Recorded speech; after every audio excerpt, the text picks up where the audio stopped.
Hey everybody, it's Carm here, and just out of view here, the director, back on a early Sunday afternoon.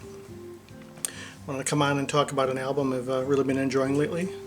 Just pretty new, just came out recently. Among a lot of other things I've been just going through as always. Also, revisiting Harold Budd's work since he's passed on. Some things I hadn't heard in a while, and rediscovering them like a lot of other things. But something rather different here, although maybe in some ways, some respects, similar. Lee Ritenour, a brand new album, Dreamcatcher, recorded and released this year. Something that's quite different. If you're familiar with his work, wonderful guitarist, composer, played in a variety of settings and with different people, his own bands, other groups, lots of sessions, many more than could really count. Probably some things that he might not even have as much credit on, but it's been around for well over 40 years, maybe even 50. Yeah, pointing out also that he's been playing the guitar since he was a kid for 60 years. In fact, I think he's saying this year marks 60 years of playing guitar. And interestingly, this is his first solo guitar album. Out of all the various contexts he's played in over the years, it's one thing he still hadn't done up until now. So looking very very youthful for he's now 68. And it's recorded during the this time, the pandemic, everything being shut down. Went into the studio and played some older pieces and a lot of newer pieces, just inspired by what's been going on. And really, for me, it's quite illuminating hearing him throughout, hearing styles and approaches, very much his own singular voice. But of course, when you're playing unaccompanied, which I don't think I'd even heard really on his own solo albums, he had always been playing very much accompanied with a whole host of musicians over the years. So many different styles of not only his own playing approach to guitar, but of band settings. And this just offers a glimpse into other aspects I hadn't heard from him. And of course, deeply personal, going into his own feelings about, of course, collectively we've been feeling through, just going through this year, and expressing it in a more intimate way, being a solo here.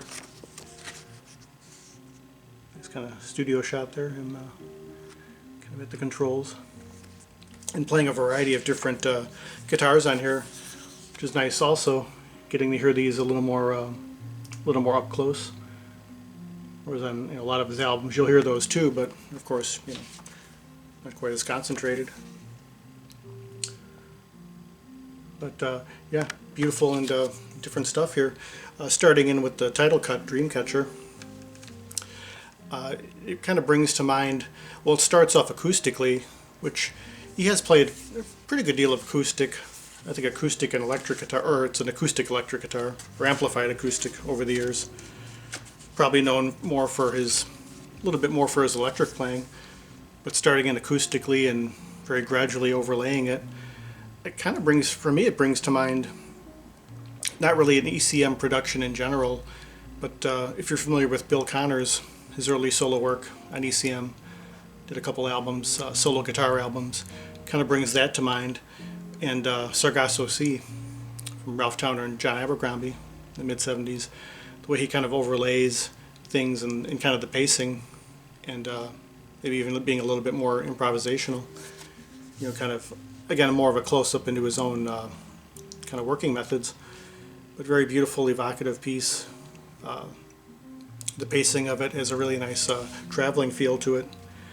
Charleston, the next piece he was mentioning, was dedicating it to the Black Lives Matter movement, and throughout you can hear more of a kind of a raw, bluesy feel to it. I'd say it's probably one of his most raw pieces I've ever heard. On his solo albums overall, they do have kind of a gloss or a sheen to them, especially those that are on GRP. Very nice productions, but you don't really hear him quite as directly, whereas you really hear him on this piece. It's intimate, but it also has that kind of exposed in a way. You can almost hear the hum of the amplifier, and just it's not exactly muddy sounding, but it has that really nice immediacy to it from being so raw. That's Charleston. And then you have the Lighthouse, which was mentioning the Lighthouse Cafe in California. It was a jazz club where a lot of great players going back to the 40s and 50s. In fact, I learned of that place from Gary, because he had done some features talking about it. Yeah, and he's mentioning some of the names of the players he had seen when he was very young. Lee Ritenour got to experience these musicians at this place, at the Lighthouse Cafe. And this piece is among the pieces that are more overlaid, more multi-layered, with overdubbing, even a little bit of electronic, a little bit of sparse percussion electronically. But I've never been to New Orleans, but for some reason this piece makes me feel like, try to imagine, I don't know, it just evokes what little I know of New Orleans and I've seen of it. You could just kind of imagine, the streets and just kind of traveling throughout. It does have kind of a festive atmosphere, almost a party-like, but also kind of you're experiencing it from a bit of a distance. So it's both intimate, but also kind of directly feeling that around you. And it's a really nice example of him using multiple resources and kind of paring it down to a very direct statement. Next up is Morning Glory Jam, which is based off of an earlier piece of his from the 70s, which kind of gradually overlays as he's going along. There's something, that's another thing too, is you get a sense of his kind of working process of developing and overlaying themes. Hearing this theme from years ago, which I know I'd heard before, but the way he's adding on little layers as he goes. Even this kind of, I don't know what it would be called, kind of a phasing effect. Very subtle though, not gimmicky in any way, towards the end of the piece as he's adding on. But if you're familiar with the original one, I think that one was, had like a full band on it, so neat to hear that version. Starlight is for baritone guitar, acoustic. Probably the most bucolic piece to my ears on this album, which again, when you think of his music, he very much reflects where he's from. The LA scene, you kind of imagine what it would look like there, and just brings up more of an urban imagery, or just that setting. But it's really, you could really imagine like a windswept prairie, kind of desolate, but also really kind of exploring this new terrain on this piece. Very beautiful. It was named for a studio that he had that eventually was burned down, actually. That was kind of the last, I think it was the last piece he composed there. Albert Kinney is really fun. The sixth piece, probably the most rocking piece. Lots of distortion and again, the kind of very raw sound to it, being inspired by being out in the streets of LA, and when it got very desolate after everything had shut down, and hearing somebody up playing out of an apartment, playing guitar and really rocking out and playing loud, and it made him feel good to hear someone still doing that, and so that inspired that piece. But yeah, it's probably the most rock, and also blues, a lot of slide guitar on there. Again, another side you might not hear quite as much of him doing on his more collaborative projects, or you'll hear glimpses here and there, but it's a really nice, if you want to hear a rock piece, that's the one. Albert Kinney, Couldn't Help Myself. Also alluding to his process, he was saying, he was intending this as a solo guitar album, but he wanted to go a little further on this particular piece, adding more layers, some guitar synthesizer, electronic percussion, and a very catchy and powerful bass line, almost adding a slight, maybe dance, ever so slightly dance element to it, but it's not, I wouldn't say it's techno music. Adding multiple layers of guitars, very celebratory, just having fun with all these different instruments, kind of throwing them in the pot at once. but never sounding over, like it's overindulging or taking it too far. Again, with his own, you're getting a glimpse into his working process, playing with a good deal of restraint even while throwing a lot in at once. But another illuminating piece for something you don't hear a lot from him. The next piece, 4DG, it's probably my personal favorite on the album, dedicated to Dave Grusin, a wonderful composer in his own right, pianist, did a lot of soundtracks. He's someone I've been revisiting too lately, from hearing this. Beautiful dedication to him, very much kind of a tender solo electric guitar, a rather simple melody, but just pulls you in, and it makes me imagine. It has this kind of after hours feel, maybe walking around the streets alone at night. Maybe it's a little bit drizzly out, hardly anyone else around. You hear a car pass by occasionally, and you hear the tires on the wet pavement, that sound where it's just kind of sliding past you intermittently. It very much brings up that imagery for me. But just a beautiful piece. I play that one over and over again, after playing the album as a whole. Just a very beautiful dedication to, as he described, his best friend, really, and very, very long time collaborator. And it kind of reflects Dave's own music, which is very evocative, being a soundtrack composer. The next few pieces are all acoustic and almost sound like a suite in a way, not necessarily by style, but by them being acoustic and the pacing. Via Verde, the ninth cut. As the title would allude, it does have kind of something of a Latin feel, very subtly. I almost think of it as like his approach, maybe his take on, if you know the Tacoma label from the 60s and 70s, like John Fahey, Robbie Basho, Leo Kottke, a little bit just kind of alluding to that style somewhat, that pacing, that kind of finger picking in a way, but not entirely, just a subtle nod towards that. But another aspect of what he's doing. Low and Slow, the 10th piece, very short piece, kind of along in a similar vein, a little more of a slow, kind of lumbering, hazy pace to it. Just exploring another aspect of playing acoustically, which again is really nice hearing on this, hearing him play so much acoustic guitar and really stripping it back.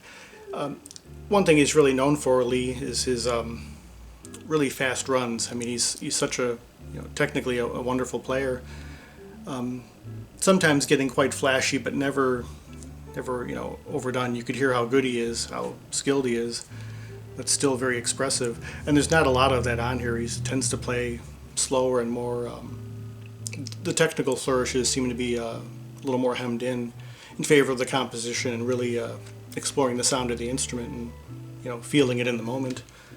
The next piece, Storyteller, kind of similarly and even shorter, just working with like kind of a simple theme and just kind of building on it very gradually, but staying within that same kind of a narrow framework.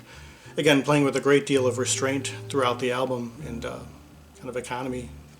Whatever layers he's using is really keeping with that. And then 2020, the final piece, number 12, kind of a three-part for electric guitar. Probably his most, I wouldn't call it abstract, but I'd say more improvisational. Again, kind of sitting within the sound of the instrument and really exploring, each tone. Again, kind of a slower pace, and not so much looking for hooks or melodies that grab you too much, but again, playing with more restraint and a little more, just a little bit more of a reserved approach, but still Lee. And throughout the album, it's just it's almost like it's like these little mini revelations after listening to him for so many years and hearing him with different bands and different contexts and what he does. You still hear his voice amidst all of that, and all these various styles that are never pasted on, but they're very much, coming through his own very particular filter. So I've really enjoying this a lot. For I don't know. I have picked up more albums than I thought I did over the years as far as newer releases, mostly from older artists that I'd been into for a while.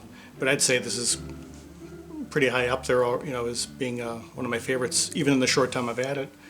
And if you're a guitar fan of whatever style, would definitely look into listening to this. Whether you're aware of him or not, you might become a fan pretty quick from this. But I think there's a little bit something for everyone. I feel like there's different approaches to both electric and acoustic guitar. It's been really good. So, yeah, there's a lot more I could say about it probably, but after giving it quite a few listens over the last week or so.